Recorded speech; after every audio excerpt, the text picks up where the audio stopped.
Bhaktivedanta Swami Namine Namaste Saraswati Deve Gauravani Pracharine Nirvisheshyamnavadi.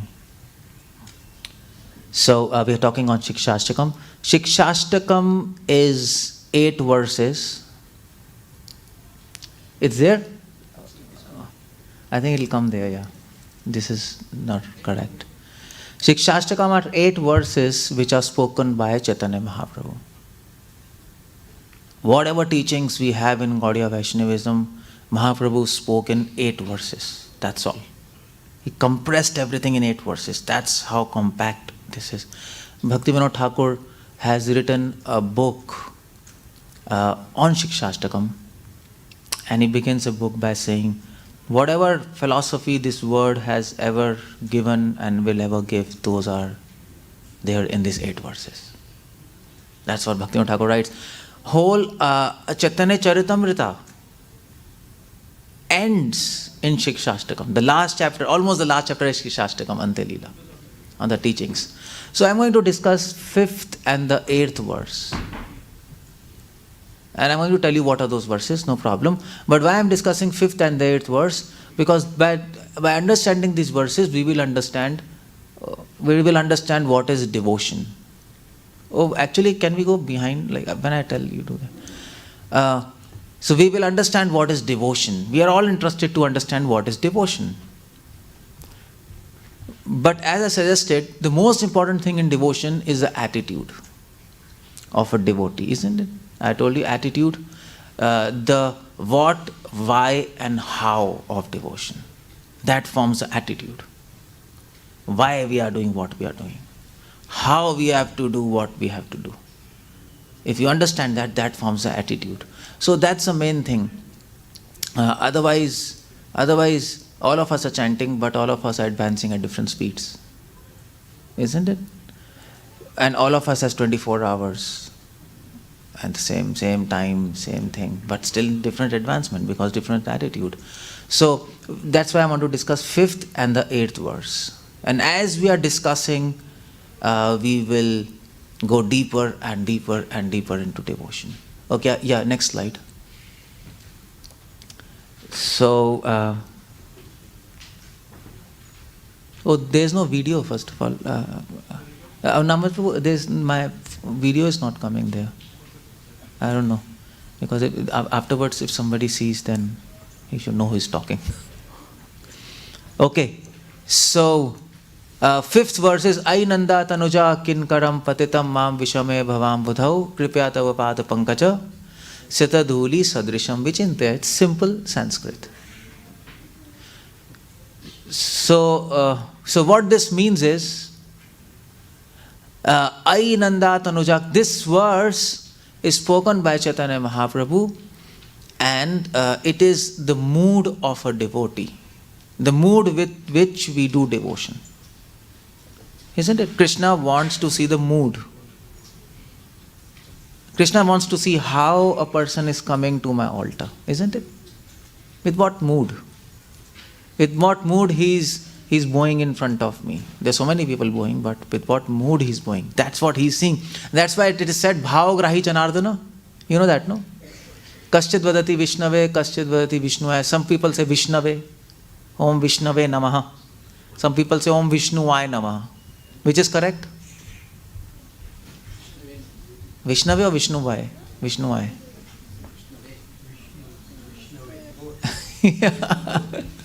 Vishnave.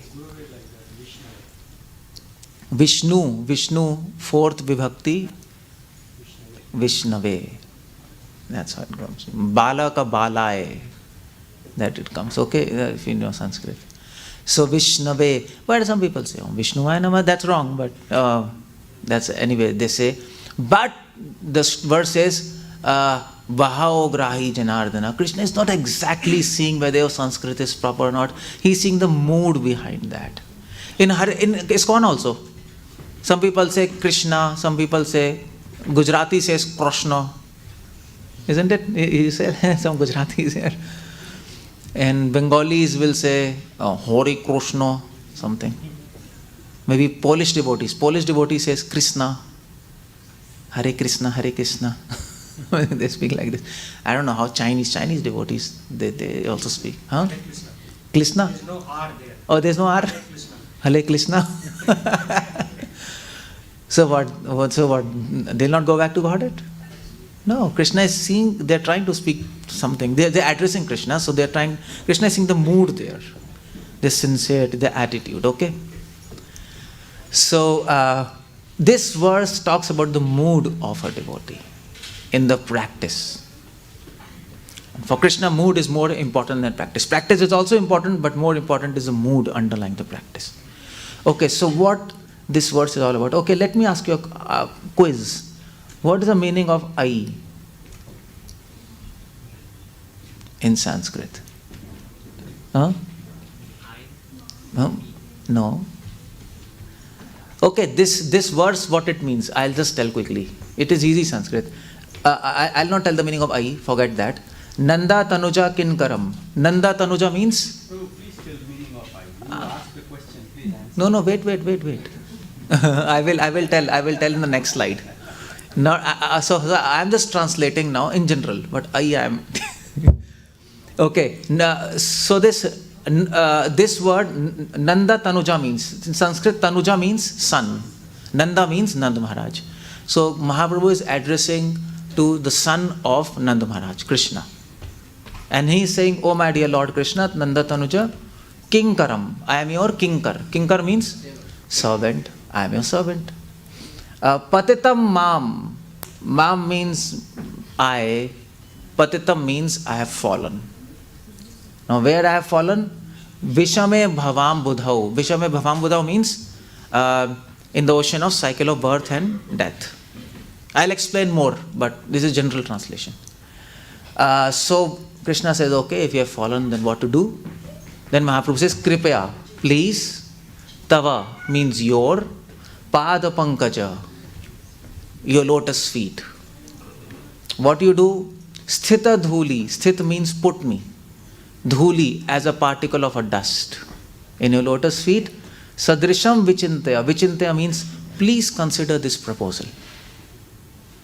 See, it's a beautiful prayer, isn't it? The prayer is, oh, I have fallen to birth and death, oh my dear Lord Krishna, please take me and place me at your lotus feet. Please consider this small request.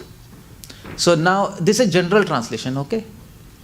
Now I'm going in details. You see, of course, this is such a nice prayer. If you really understand what's happening in Mahaprabhu's mind when he's praying this, then we can access devotion.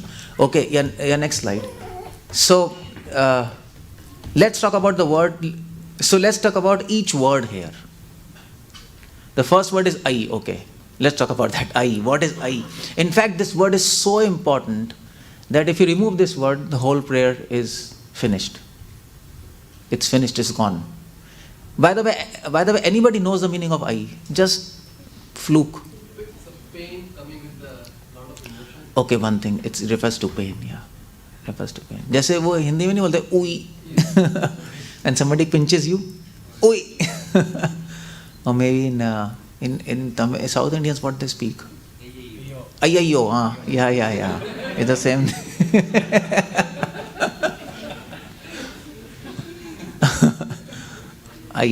Ayayyo.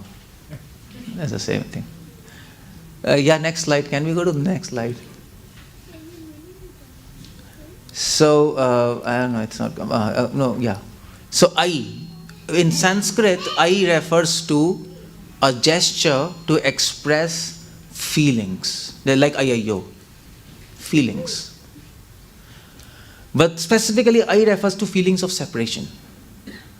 That's in Sanskrit, if you see. So if you read Shakuntala or Kalidas, you know Kalidas, no, great work of Shakuntala. This word is used many times because this word is generally used when there is a love story. Because love story, there's separation and meeting.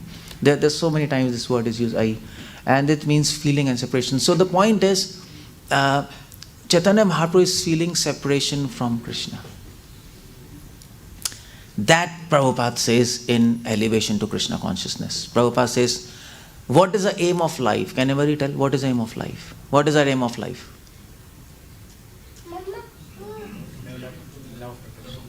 Love of God? Okay, but not okay. Now, if you precisely say, what is the aim of life? To develop love of God, to serve Him. No. Love of God, okay, Krishna Prem. Prabhupada speaks in Elevation to Krishna Consciousness. Our aim is not love of God, our aim is love in separation. Prabhupada says there. It's a small book, what Prabhupada says. Our aim is love in separation, not just ordinary love. It's not ordinary love. It's love in separation. And this is where Mahaprabhu brings this concept by saying, this word also comes somewhere else. One very famous verse it comes, this I. What is that? Very famous verse. 𝗪𝗪𝗪𝗪 𝗪𝗪𝗪𝗪𝗪. You know this verse? Said by Madhven Puri. This is the first verse spoken by Madhven Puri in Chaitanya Charitamrita, expressing the feelings of Radharani to Krishna, even before Chaitanya Mahaprabhu. And this verse only Madhven Puri and Chaitanya Mahaprabhu understands, nobody else. And Radharani, it is said. And that verse says, 𝗪𝗪𝗪𝗪𝗪𝗪. So Radharani is feeling separation from Krishna. Oh my dear Mathuranath. Mathuranath means Krishna has gone to Mathura now. She is feeling separation. Where you have gone? When I will meet you. So, okay, I. So the whole idea is, the main thing in devotion is what? Feelings. Not action and not knowledge. There are three things, no? Thinking, feeling and willing. We know that, no? Thinking, feeling and action. So the most important is feeling. That's what Krishna is looking. Of course, thinking and action, they help us to regulate our feelings. Otherwise, if we don't think properly, we don't act properly, our feelings will be haywire. Oh, can you ask them to close this?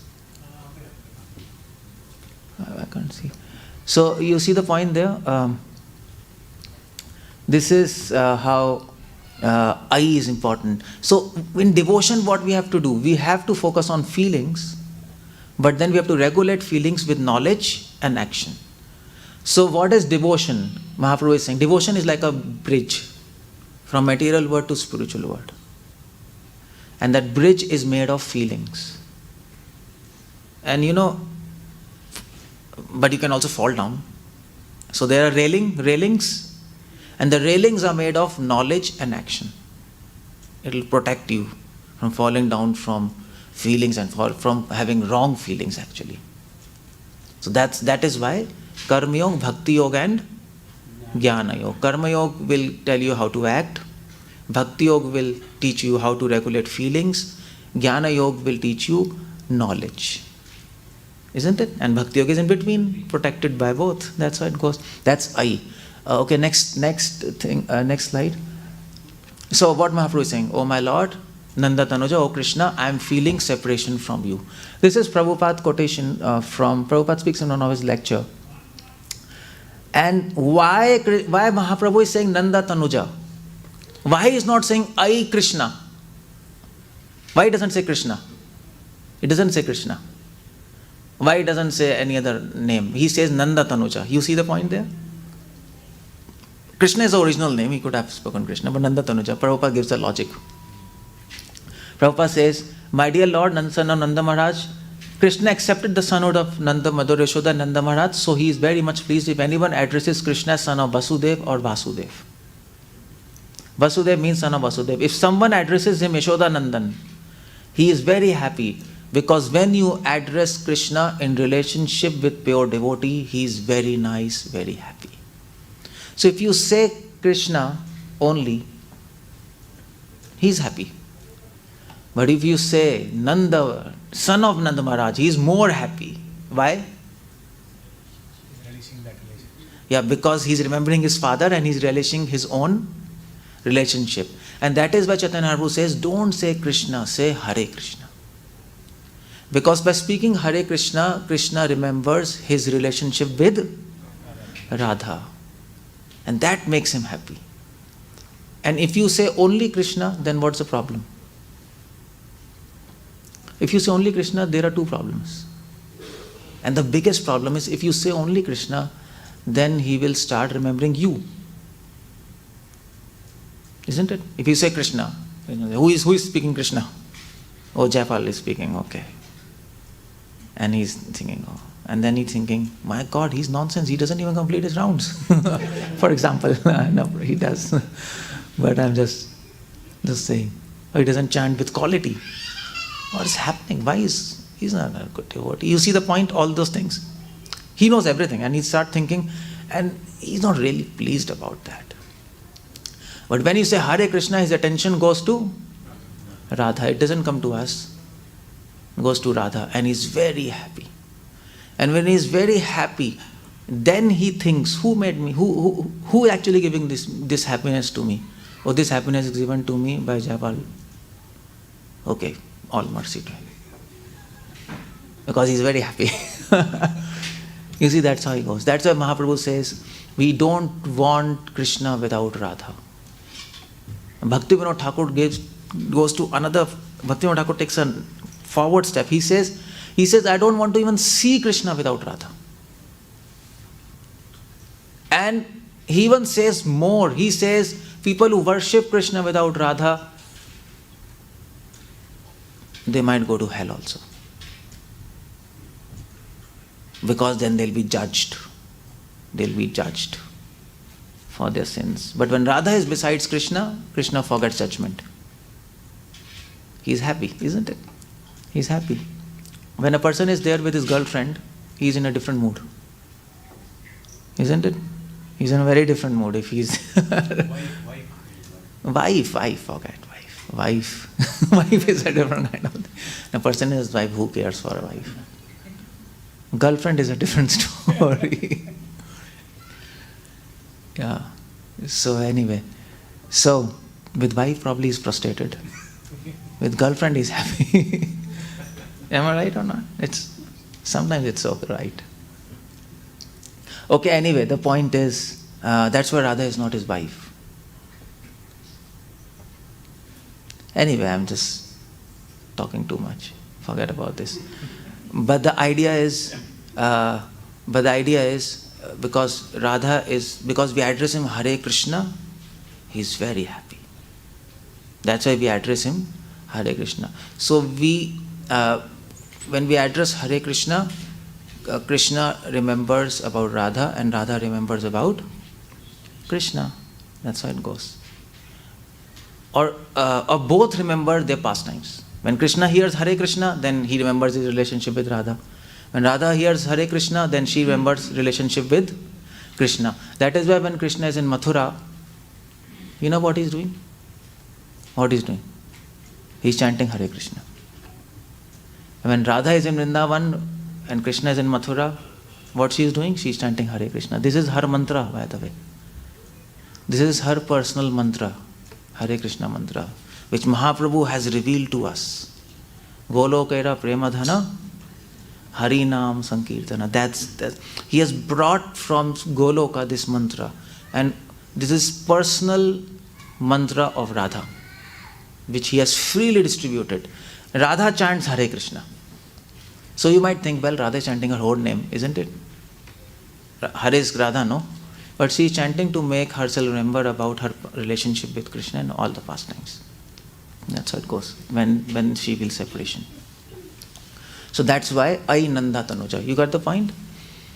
Yeah, next slide. And then Chaitanya Mahaprabhu says, Kinkaram. So he says, oh my dear Lord Krishna. Then Krishna says, okay, what do you have to say? He's addressing, no? Oh my dear Lord Krishna. And Krishna will ask, okay, what's the problem? So Mahaprabhu says, Kinkaram. He says, I am your servant. Now this word Kinkar means what? Servant? Isn't it? This word Kinkar comes in Sanskrit from Kim plus Kara. Kim means what? Kara means do. What shall I do for you? That's servant, no? Servant's prayer, the only request is what can I do for you? So that's why it's called Kinkar. Kinkar. Kinkaram. Kinkaram. Then Shri Vaishnav. Shri Vaishnav Sampradaya Bhakti is called Kankarya. Kankarya. What should I do? So Mahaprabhu is saying, oh my Lord, I am your servant. Okay? Do you understand? Kinkar? Oh my dear Lord Nanda Tanuja, I am your servant. But here is a point. Can you all say you are servant of Krishna? Are you servant of Krishna or not? Yes or no? Yes or no? Yeah, this question is tricky. Because if you say you are servant of Krishna, then you are not servant. Because you think you are servant and you are proud that you are servant of God. Servant of God is a big thing. This means you compare yourself with Prahlad and Dhruv and who are all servants and Hanuman. No, we are trying to be servant, isn't it? So we can't say we are servant. But nevertheless, we can't even say we are not servants. So we are trying to be servants. So how to understand this? The understanding is we are constitutionally servant but dispositionally not. What that means is, constitutionally means that our soul is servant of Krishna, but we are not acting like that. Got the point? We are all servants, but we are not acting like servants. That's the problem there. So when Krishna sees us, he sees us as his servants. But he knows that we are not acting like that. Just like a mother. Mother sees her child as child. But if the child doesn't want to meet her mother and whatever, then she'll say, well, he's my child, but he doesn't want to meet me, he doesn't want to serve me, what to do? That's a problem. So that's why Mahaprabhu is saying, he's feeling separation. He's saying, oh my Lord, dear Krishna, I am your servant, but I am not acting like that due to my nonsense ideas. Isn't it? Ai Nanda Tanuja Kinkaram. And next slide. So why we are not acting like that? Because patitam. Patitam means what? Okay, anybody can tell what's the meaning of patitam. Don't see there, otherwise you'll get confused. What's the meaning of patitam? Fallen. Fallen. No. If you know Sanskrit, you will be able to tell me. No. Patit means, actually patit, if you see Sanskrit dictionary, patit means to fly. You know why? Because when crows, they fly, then that their wings, no? Pat, pat, pat, pat, pat, pat. You see that? That voice comes. You have seen when so many crows they fly, then voice comes, no? Pat, pat, pat, pat, pat, pat, pat, pat. So that's why the flying of crows is called pat. Patit. That it is said, birds fall into sky. In Sanskrit it is said like that. They don't say birds fly into sky, they say birds fall into sky. And what's the science behind that? I don't really have to figure out that. But the idea is, patit really means to fly. But then we also use this term in the context of falling, because birds are falling into sky. That's the idea. So, Mahaprabhu says, why I am not acting like a servant? Although I am a servant, because I am patit. Patit means I am fallen. And why we have fallen? Like, what's the meaning of fallen? Where we have fallen? Where we have fallen? To basement? Or on the road? To material world?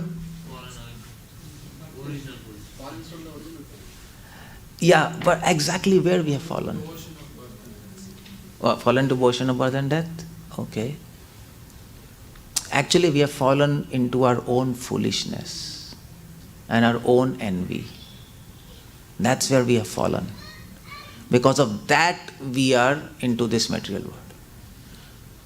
You got my point? We have fallen into our own foolishness. We are trapped into our own foolishness and own envy towards Krishna. And that's the whole problem. The problem is not material world, by the way, if you really understand that. Because there is a concept of Jivan Mukti. People are here, but they're liberated. Like Prabhupada. They're in material world, but they're liberated. They don't have to do anything with that. That is Jivan Mukta. So ultimately the problem is not material world. Ultimately the problem is not anything else. Ultimately problem is not even birth and death. The problem is our own foolishness and envy due to which we are in this situation. So we have to recognize the problem first. The problem is not even Maya. Maya is not a problem. Are you Are you okay with this statement or what? Maya.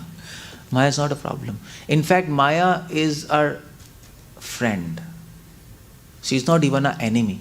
You know that? You used to think she's an enemy? No, she is a friend. For people who don't have knowledge, she is an enemy. For people who have knowledge, she is a friend. That's how it goes. She's a friend because you have heard this Prabhupada saying, police, Maya is police, no? Isn't it? So what is police? It is friend or enemy? For criminals it is enemy, they think. But for normal civilians, it is a friend. Nobody fears him, no? So people who are in knowledge, Maya is not an enemy, she's a friend. You know, Maya is helping us. You know how? How Maya is helping us? How? We have to assess our position. Okay, 2 seconds, yeah. Can you say in one line how Maya is helping us? Generally we see, no, Maya put obstacles in path of devotion, that's a function of Maya. But she's actually helping us. How? Maya reminds us that this material world is miserable. Okay. Anything else? Yeah. Like a strict parent. Like a strict parent. Okay, yeah. Intensifies love to Krishna. Okay, so what is Maya doing? Maya is making us strong. But all these answers comes to that point. By putting obstacles, she is making us strong. Isn't it? The more the obstacles, the more stronger we become. The more we know how to face obstacles. And that's what happens. If you want to become a fighter, you have to fight with a very strong fighter, isn't it? And then you become more expert, then more stronger fighter, then you become more expert. That's why she's putting obstacles. So in that sense, Maya is a friend. So then who is the enemy? We ourselves. That's a problem.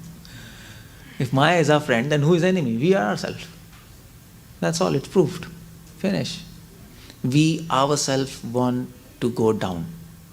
Just like that example is given, that person, this Kalidas was foolish man, no? He was sitting on a branch. Kalidas, he was so fool. He wanted to cut a branch of a tree and he was sitting on the same branch and cutting it. That's what we are. We are harming ourselves. So that's why Mahaprabhu says, "Oh my Lord, I am fallen due to my own foolishness." I don't need to blame anybody. That's the point there. That's the point. We should not blame anybody. Neither Maya, neither this, neither that. No, we say no. Oh Prabhuji, because of this devotee I am disturbed. If this devotee comes to temple, I will not come. You have seen Mataji, sometimes it happens. It's a universal phenomenon, I know that. It's very common. If she comes, I will not come. So you see the point generally, and there's some then politics and something, and then we say, Prabhu, these devotees are disturbing us. Actually, nobody is disturbing you. You are disturbing yourself. You have a disease of becoming disturbed. That is why you are becoming disturbed. We are diseased. We are so fools that we become disturbed because of so small things. There are bigger issues in life. You have to get out of this material world. And everything in front of that, it's very small. It's not worth even getting disturbed by those things. That's what Mahaprabhu is saying, I'm like what I'm doing with myself. Patitam. That's the meaning of patitam. You see the point? So he's not blaming anybody, he's blaming himself. I am fallen, okay. Oh yeah, next thing. Patitam mam. Mam means what? I, of course, I. Oh, he doesn't. Patitam mam, okay. Mam means I. And then what's that? Vishame bhavam. Then he says, okay, fine, I am fallen. This is said by Prabhupada. This is from one of the lecture. The reference is not there, but no problem. It's one of the lecture. Prabhupada says, "Oh my Lord, son of Nand Maharaj, I am your eternal servitor. Somehow or the other, I am now fallen in this ocean of misconception. Oh no. Kindly pick me up and fix me up as one of the atoms of dust of your lotus feet." That is a prayer. Now this quotation, what is the most important word here? Can anybody pick out? Misconception. Yes, misconception, no? It's standing out. Now that's the meaning of Vishame. Visham, you know, Visham? Visham means what? No, that is wish. Sense.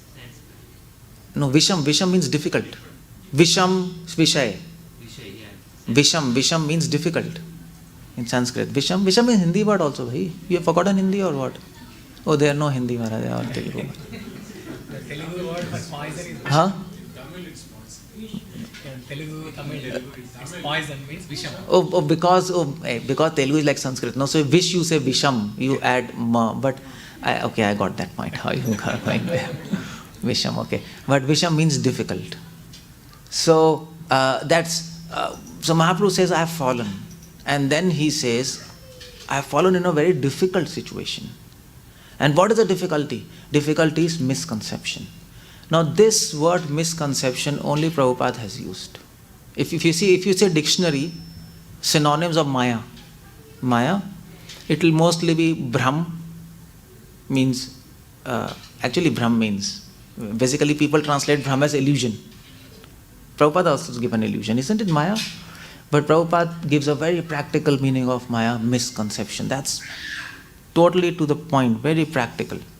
It makes, because if you say illusion, like...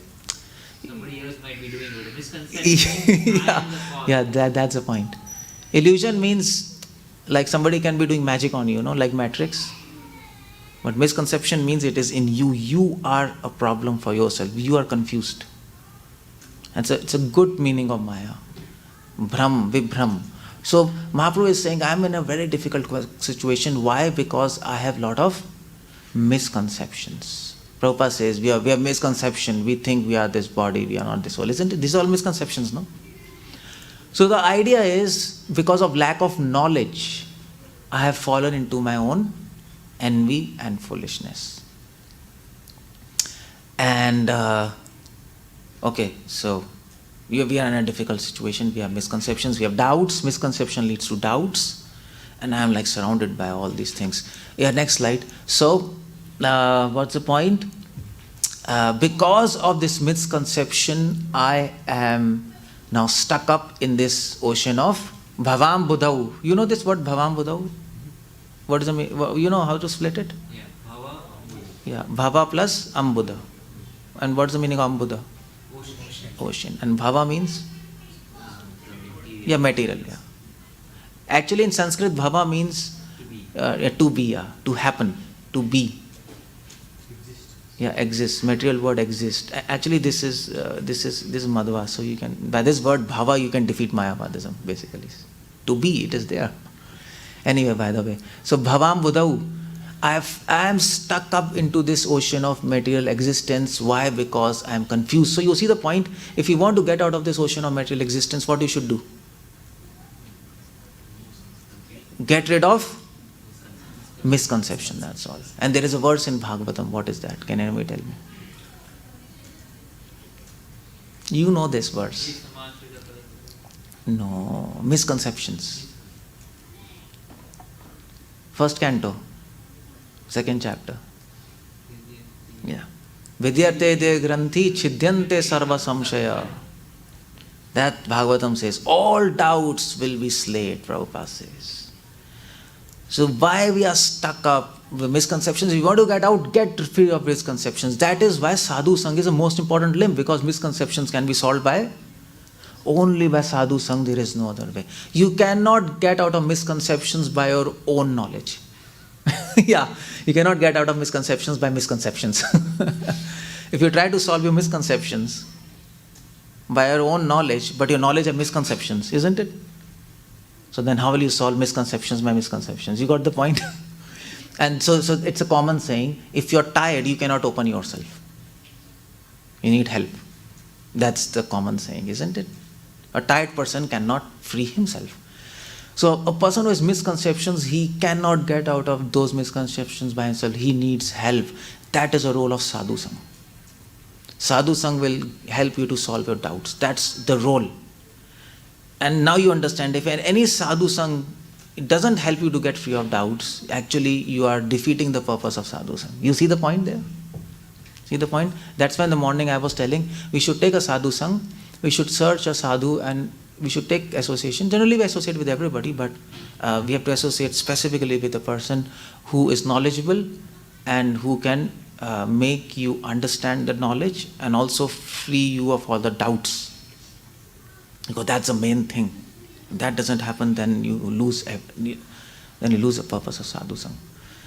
So then that means you have to associate with sadhu who is more advanced than you.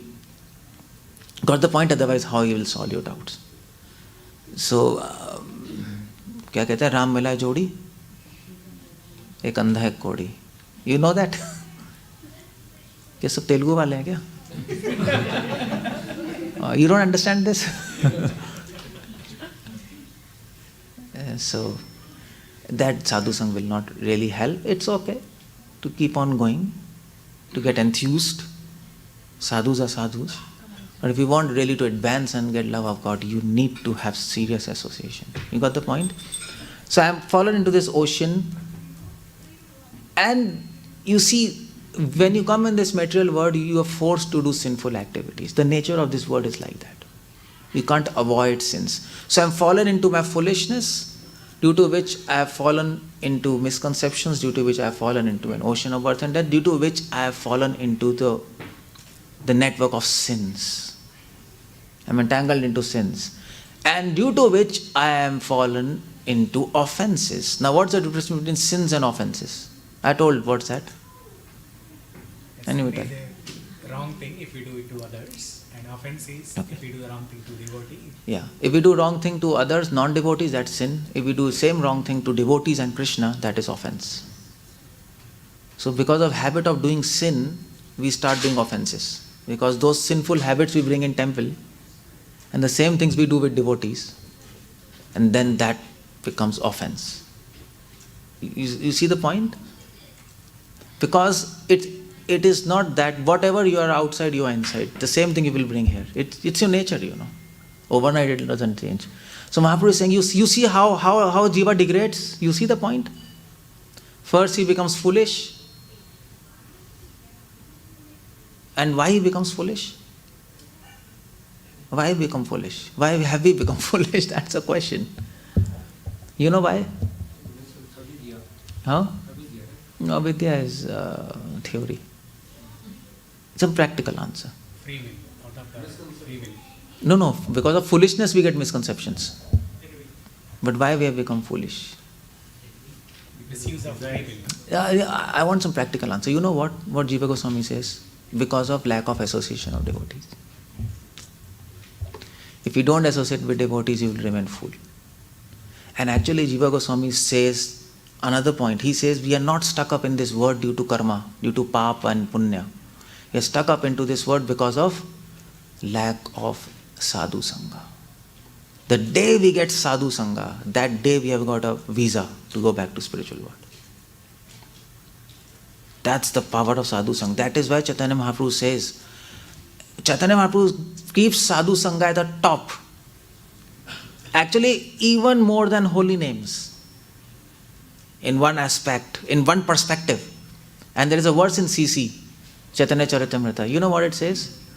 No, not that verse. Sadhu Sang, sure, that everybody knows. There is a verse, Mahaprabhu keeps sadhu sangha above holy names, even above love of God. That's the potency of sadhu sang. And that verse is, go and learn that verse. Don't forget this. Krishna bhakti jan mool hoy sadhu sang, Krishna prem teha puna hoy mukhya ang. That Krishna, devotion to Krishna is born of sadhu sang. Krishna bhakti jan mool hoy sadhu sang. Mool means root. Krishna prem paye, after attaining love of God, teho puna hoy mukhya ang. Still it is a main limb. Even after love of God, you need sadhu sang. That's so important. It's not that after attaining love of God, okay, my journey is finished, no sadhu sang. No. Still you need sadhu sang. It's so important. And that's the point. Because of lack of association, we are stuck up into this material. It's not because of pap. So that's how we fall. We become foolish because of lack of association. I mean to say, we leave sadhu sang, isn't it? We leave sadhu sang. We left Krishna, no? We left nice devotees and just we are here somewhere. Anyway, that's another thing, but anyway, we are here. So we have become foolish, then out of that foolishness we get misconception. Out of this misconception, what happens? We are stuck up in this birth and death. We think this is good, isn't it? Rather than thinking this is bad, we think this is good. And because of being in birth and death, we are entangled in sins, because the nature of this place is sins. And because of sins, we start committing offenses. And because of offenses, we are again stuck up in this material world. We are stuck up. Because of offenses, we make sure that we'll never go back to Godhead. That's offenses. And then we are in the struggle for existence. So that's why Krishna says, Patitam mam vishame. Vishame, you see, I'm in a very difficult situation. I'm stuck up now. Misconceptions, foolishness, sins, offenses, and I'm stuck up. Once you do offense, then you can't get help, because Krishna becomes annoyed. Isn't it? The only solace is Krishna and devotees, and do offense, then there's a problem. So Mahaprabhu says, how to get out of this problem? What to do? So what he says, so what's the next word? Next slide, yeah. What's the next word? Kripaya. Any situation which you can't figure out solution yourself, what do you need? Help, mercy. He's invoking mercy of Lord, because I can't find a solution. That's all. I'm stuck up there. And I cannot. So Kripaya. Now Kripaya, Mahaprabhu is saying, Kripaya means mercy, isn't it? Kripaya means mercy. That you all know. That's a simple thing. But Mahaprabhu is invoking causeless mercy of Lord. And you know what's the meaning of causeless mercy? Ahituki, you have heard this word, no? Ahituki. What is causeless mercy? Chaitanya Mahaprabhu is saying, okay, let me ask you, what is causeless mercy? What is ahituki kripa? There's no material qualification. There's no material cause, there is no qualification. Yeah. Ahituki kripa means, Mahaprabhu is saying, you see, Krishna, if you see me, you will find no reason to give me mercy. You see the point? If you see my life, I am in such a complex situation. I am not only doing sins, I am doing offenses. And I am so foolish, I am getting all misconceptions, and I am more entangled in misconceptions, more and more and more and more. And what is happening? And if you see me, you will find absolutely no cause for giving mercy. Whatever chanting I am doing, that's also complete nonsense. Isn't it? I'm just trying something. I'm just trying to blabber some words. My mind is somewhere. Whatever service I am doing, something I am doing, trying to do. So why you will give me mercy? But he's invoking causeless mercy of Lord. Krishna, he says, my Lord, I know that without any cause, nobody gives anything, but you are different from everybody. Isn't it? If you also give mercy because of cause, then what is the difference between you and others? In this material world, there is nobody who will give you anything without a cause, isn't it? Kuch to hoga cause. Even in relationship, even in this material world, what goes by the name of love, there is a cause. I love you and you should love me, isn't it? If you don't love me, then finish. So there is a cause for that. And Mahaprabhu says, no, but I know you. You are different. Otherwise, what's the point? How you are different? And you're unique. And the uniqueness is you can give causeless mercy. You can extend mercy without any cause. So he's invoking causeless mercy. That's Krishna. So he's saying, Kripaya. So that's why. I do not deserve, still bestow upon me mercy. You see the point? That's the mood of a devotee. We should not think, Krishna, I am doing devotion and I deserve your mercy, so please give me mercy. No. No matter how much good devotion you do, you should still think, I do not deserve mercy. You know why? Now you might think, well, I am doing nice devotion, so why shouldn't I deserve mercy? But still you should think, I should not deserve. Why should we think like that? No, I mean to say, how should we think like that? Because I am doing devotion nicely, no? And still I have to think, I do not deserve mercy.